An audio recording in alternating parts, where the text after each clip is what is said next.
கோடி சிவலிங்கங்களை தரிசித்த புண்ணியத்தை தர அபிஷேகம் தான் அன்னாபிஷேகம்.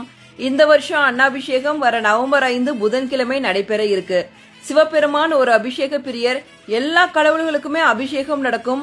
ஆனால் அன்னத்தினால் அபிஷேகம் சிவபெருமானுக்கு மட்டும்தான் நடக்கும். அது ஏன்னா கல்லுல இருக்க தேரையில இருந்து கருப்பையில இருக்க உயிர் வரைக்கும் எல்லா உயிரினங்களுக்கும் உணவளிப்பவர் சிவபெருமான். அதற்கு நன்றி தெரிவிக்கும் விதமாகத்தான் ஐப்பசி மாத பௌர்ணமி அன்னைக்கு எல்லா சிவாலயங்களிலும் அன்னாபிஷேகம் கோலாகலமா நடைபெறும்.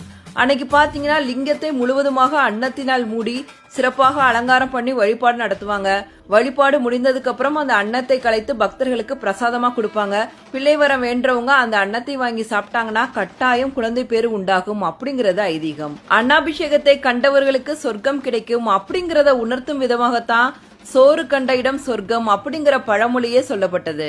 ஐப்பசி மாத பௌர்ணமி அன்னைக்கு பாத்தீங்கன்னா சந்திரன் ரொம்ப பிரகாசமா ஜொலிப்பாரு. சயின்ஸ் படி பார்த்தோம்னா அன்னைக்குதான் சந்திரன் பூமிக்கு ரொம்ப பக்கத்துல வரனால அவருடைய ஒளி பூமி மேல அதிகமாவே விழும். அந்த காலத்திலே பாருங்க, இத கணக்கிட்டு தான் ஐப்பசி மாத பௌர்ணமி அன்னைக்கு அன்னாபிஷேகத்தை செஞ்சாங்க. அதனாலதான் அன்னாபிஷேகம் ரொம்ப ரொம்ப சக்தி வாய்ந்தது. சிவலிங்கத்து மேல இருக்க ஒவ்வொரு பருக்கையும் ஒரு சிவலிங்கத்துக்கு சமம்.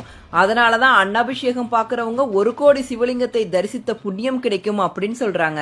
எல்லோருக்கும் அன்னம் கொடுக்கின்ற அன்னபூரணியை தன்னோட இடபாகத்தில் கொண்ட மாதொரு பாகனான சிவபெருமானுக்கு அன்னாபிஷேகம் செய்து வழிபாடு செய்தோம்னா நம்ம வாழ்க்கையில என்னைக்குமே உணவுக்கு பஞ்சம் வராது அப்படிங்கிறது உண்மை. அன்பே சிவம்.